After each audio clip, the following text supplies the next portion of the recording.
예수 따라가며 복음 순종하면 우리 행할 길 환하겠네.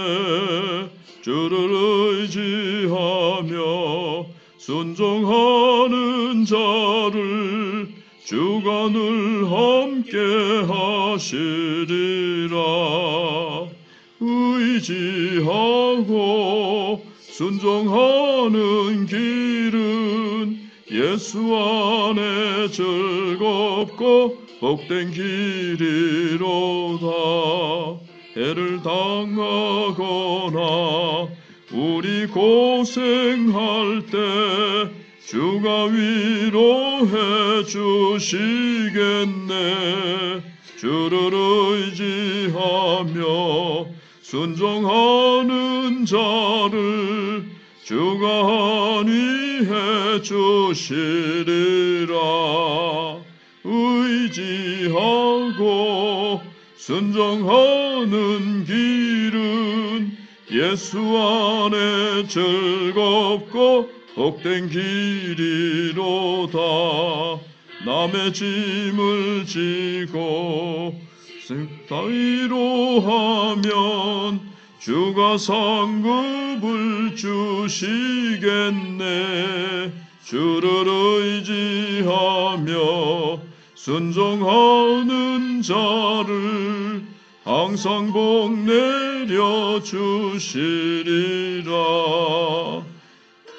의지하고 순종하는 길은 예수 안에 즐겁고 복된 길이로다.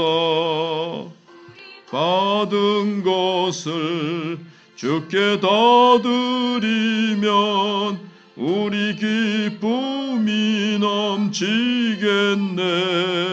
주를 의지하며 순종하는 자를 은혜 풍성케 하시리라. 의지하고 순종하는 길은 예수 안에 즐겁고 복된 길이로다. 주를 힘입어서 말씀 잘 배우고 주를 모시고 살아가세. 주를 의지하며 항상 순종하면 주가 사랑해 주시리라. 의지하고 순종하는 길은 예수 안에 즐겁고 복된 길이로다. 하나님 말씀 열왕기상 13장 1절로 10절 말씀이 되겠습니다. 봉독해 드리겠습니다. 보라, 그때에 하나님의 사람이 여호와의 말씀으로 말미암아 유다에서부터 베델에 이르니 마침 여로보암이 제단 곁에 서서 분향하는지라. 하나님의 사람이 제단을 향하여 여호와의 말씀으로 외쳐 이르되 제단아 제단아 여호와께서 이와 같이 말씀하시기를 다윗의 집에 요시야라 이름하는 아들을 낳으리니 그가 내 위에 분향하는 산당 제사장을 내 위에서 제물로 바칠 것이요 또 사람의 뼈를 내 위에서 사르리라 하셨느니라 하고 그날에 그가 징조를 들어 이르되 이는 여호와께서 말씀하신 징조라.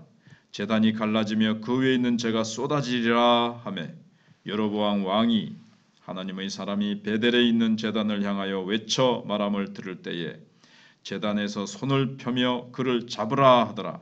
그를 향하여 편손이 말라 다시 거두지 못하며 하나님의 사람이 여호와의 말씀으로 보인 징조대로 제단이 갈라지며 재가 제단에서 쏟아진지라. 왕이 하나님의 사람에게 말하여 이르되 청하건대 너는 나를 위하여 내 하나님 여호와께 은혜를 구하여 내 손이 다시 성하게 기도하라. 하나님의 사람이 여호와께 은혜를 구하니 왕의 손이 다시 성하도록 전과 같이 되니라. 왕이 하나님의 사람에게 이르되 나와 함께 집에 가서 쉬라. 내가 내게 예물을 주리라.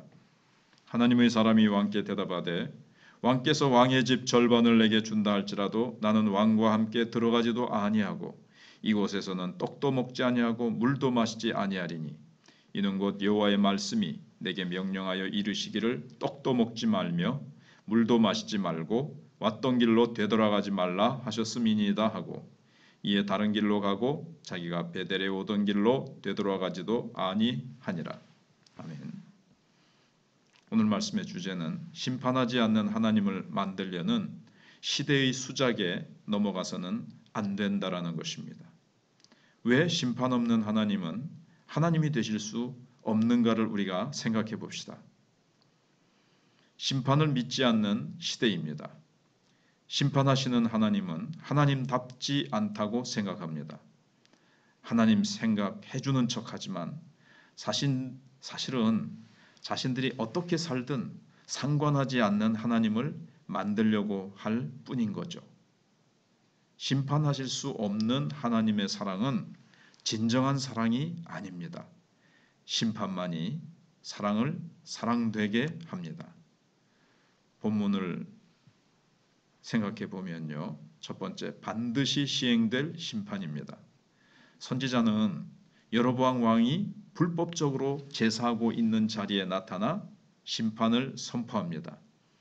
선지자는 심판의 날에 산당 제사장들을 제물로 바치고 사람의 뼈를 단위해서 살을 것이라고 선포하였습니다. 아무리 제단이 있고 제물이 있어도 불순종하는 자들의 예배는 하나님이 받지 않으십니다. 가증히 여기십니다. 하나님께서는 그러한 예배는 패해버리실 것입니다. 실현되기 시작한 심판입니다. 선지자는 심판 선언의 확실성을 보여주기 위해서 징조를 주십니다. 사실은 하나님이 주시는 거죠. 제단이 갈라지고 그 위에 재가 쏟아지는 징조를 여로보암 앞에서 즉시 보여주심으로써 심판 예언이 얼마나 진실하게 성취될 것인가를 증명하십니다. 성전을 성전되게 하는 것은 말씀을 향한 순종입니다. 이러저러한 형식과 예물과 화려함으로 가득한 그러한 인간적인 꾸밈과 제사가 성전을 성전되게 하는 것이 아니라 그 성전에서 예배하며 기도하는 자들이 얼마나 말씀을 향해서 순종하느냐, 순종의 사람들로 가득한 성전이 성전되는 것입니다. 하나님의 말씀에 순종하는 그 삶이 하나님을 하나님 되게 하는 것입니다. 하나님을 높여드리고자 하는 갈급한 심령, 뜨거운 심령들이 가득 찬 그 성전이 성전을 성전되게 하는 것이죠. 그래서 순종으로 나타난 사랑, 이 사랑이 그 성전의 향기로 가득하고 그 성전이 사랑으로 흘러 넘쳐갈 때 그것이 세상을 향해서 흘러가서 하나님의 영광이 드러나게 될 것입니다. 돌이킬 수 없는 심판입니다. 죄를 지을 때는 담대했던 여로보암이 심판이 실행되자 겁에 질려 얼른 선지자를 붙잡아 그의 심판 선언을 되돌려 보려고 해봅니다. 하지만 돌아온 것은 그 손이 말라버린 것은 하나님을 업신여긴 그의 메마른 신앙을 보여줍니다. 그는 겁에 질려서 다시 손이 회복되게 해달라고 선지자가 하나님의 은혜를 구해달라고 애걸복걸합니다. 참으로 얼마나 비참하고 참 초라한 모습입니까? 하나님의 제사를 업수히 여기고 자기 마음대로 하나님 자리에 앉아서 이러저러 했던 이 여로보암을 향해서 하나님은 결코 좌시하지 아니하시고 하나님께서는 방치하지 아니하시고 하나님은 때가 되매 그를 심판하시는 것을 우리가 깨닫고 우리도 하나님 앞에서 심판이 즉시로 임하지 않는다고 하여 함부로 우리가 내 마음대로 말하고 내 마음대로 하나님의 법도를 옮겨서 편의한 대로 행한다면 하나님께서 언젠가 심판하신다는, 하나님께서 징계하신다는 사실을 깨닫고 늘 하나님 앞에 두렵고 떨림과 하나님을 향한 사랑으로 늘 말씀에 순종하고 말씀을 귀히 여기고 말씀을 붙잡고 말씀을 읽고 묵상하고 말씀을 내 속에 인격화하고 체득화해서 하나님의 영광을 위해서 아름답게 살아가는, 그래서 하나님의 영광을 드러내는 우리 모두가 되시기를 바랍니다. 여로보암은 하나님의 큰 은혜를 입었는데도 그 은혜를 저버렸습니다. 하나님의 경고를 저버렸습니다. 그에게 심판은 하나님이 누구이신 줄을 알게 하는 표시였습니다. 심판이 없으면 여로보암은 날고 기고 하늘 높은 줄 모르고 하나님 얼마나 거룩하신 하나님인 줄 알지 못하고 기고만장하며 더 자신은 비참하게 망가졌을 것이고 나라도 더 신속하게 멸망했을 것입니다. 하나님은 여로보암과 이스라엘 백성들을 사랑하셨기 때문에 심판을 통해서 그를 무섭게 경고하시고 돌이킬 수 있도록 하나님께서 아름다운 손길로 기회를 주신 것입니다. 그래서 인간이 자기 마음대로 살아도 괜찮다면, 그래도 아무런 제재와 심판이 임하지 않는다면 하나님이 굳이 있을 필요가 있겠습니까?